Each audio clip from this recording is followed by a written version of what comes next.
Bismillahirrahmanirrahim. Assalamualaikum warahmatullahi wabarakatuh. Saya Alma Apriani dengan nomor NIM 2902050013 semester 1 Fakultas Ekonomi dan Bisnis Program Studi Akuntansi Universitas Pancasakti Bekasi. Video ini saya buat untuk melengkapi tugas ujian akhir semester pada mata kuliah Aspek Hukum dalam Bisnis dengan dosen pengampu Bapak Darmawan SEMM. Pada kesempatan ini, saya akan membahas tentang desain hukum bisnis ke depannya dan perlindungan konsumen, tujuan perlindungan konsumen, dan asas perlindungan konsumen. Definisi hukum bisnis. Hukum adalah peraturan yang tertulis maupun tidak tertulis yang mengatur manusia dalam hidup bermasyarakat, yang apabila dilanggar ada sanksi yang tegas. Tujuan hukum adalah untuk mencapai keadilan, kepastian, dan kemakmuran manusia dalam hidup bermasyarakat dan bernegara. Sedangkan bisnis adalah kegiatan usaha yang ditunjukkan untuk mencapai keuntungan, baik di bidang produksi barang, distribusi, atau pemasaran barang, perdagangan barang dan jasa. Sedangkan hukum bisnis merupakan hukum yang mengatur perilaku dan kehidupan sektor bisnis yang substansinya dipengaruhi sistem ekonomi yang diberlakukan negara tersebut.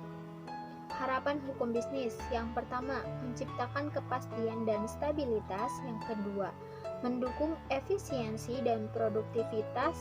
Yang ketiga, responsif. Yang keempat, velocity. Yang kelima, mengandung daya prediksibilitas. Dan yang keenam, menyelesaikan sengketa secara efektif, efisien, dan menghasilkan putusan yang bisa diterima semua pihak. Dan untuk desain hukum bisnis ke depannya, seperti Menteri Hukum Bisnis yang responsif, tegas, dan predictable. Yang kedua, aparat yang eksekutif, legislatif, yudikatif yang profesional, dan kredibel. Yang ketiga, budaya hukum masyarakat yang produktif. Dan yang keempat, komitmen kuat dari Presiden menjadikan hukum sebagai landasan dan mercusuar pembangunan ekonomi. Sedangkan menurut Adam Smith, 3 syarat utama menjadikan negara makmur, yaitu yang pertama, pajak kondusif, stabilitas keamanan, dan yang ketiga, hukum yang kredibel. Masuk ke materi yang kedua, yaitu perlindungan konsumen. Pengertian perlindungan konsumen. Perlindungan konsumen adalah keseluruhan asas-asas dan kaidah-kaidah hukum yang mengatur hubungan dan masalah antara berbagai pihak satu sama lain yang berkaitan dengan barang dan jasa konsumen di dalam pergaulan hidup. Sedangkan menurut Sido Balog, hukum perlindungan konsumen adalah keseluruhan peraturan dan hukum yang mengatur hak-hak dan kewajiban-kewajiban konsumen dan produsen yang timbul dalam usahanya untuk memenuhi kebutuhannya dan mengatur upaya-upaya untuk menjamin terwujudnya perlindungan hukum terhadap kepentingan konsumen. Asas perlindungan konsumen. Keinginan yang hendak dicapai dalam perlindungan konsumen adalah menciptakan rasa aman bagi konsumen dalam memenuhi kebutuhan hidup. Dalam menegakkan hukum perlindungan, diperlukan pemberlakuan asas-asas yang berfungsi sebagai landasan penerapan hukum.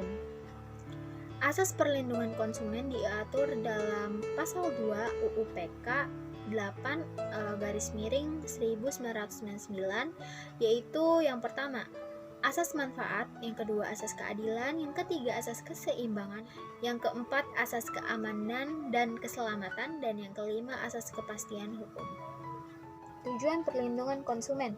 Perlindungan konsumen bertujuan untuk memberikan kepastian dan keseimbangan hukum antara produsen dan konsumen, sehingga terwujud suatu perekonomian yang sehat dan dinamis, sehingga terjadi kemakmuran dan kesejahteraan masyarakat. Tujuan perlindungan konsumen diatur dalam Pasal 3 UU PK 8/1999, yaitu yang pertama, meningkatkan kesadaran, kemampuan, dan kemandirian konsumen untuk melindungi diri. Yang kedua, mengangkat harkat dan martabat konsumen dengan cara menghindarkan diri dari ekses negatif pemakaian dan atau jasa. Yang ketiga, meningkatkan pemberdayaan konsumen dalam memilih, menentukan, dan dan menuntut hak-haknya sebagai konsumen. Yang keempat, menciptakan sistem perlindungan konsumen yang mengandung unsur kepastian hukum dan keterbukaan informasi serta akses untuk mendapatkan informasi.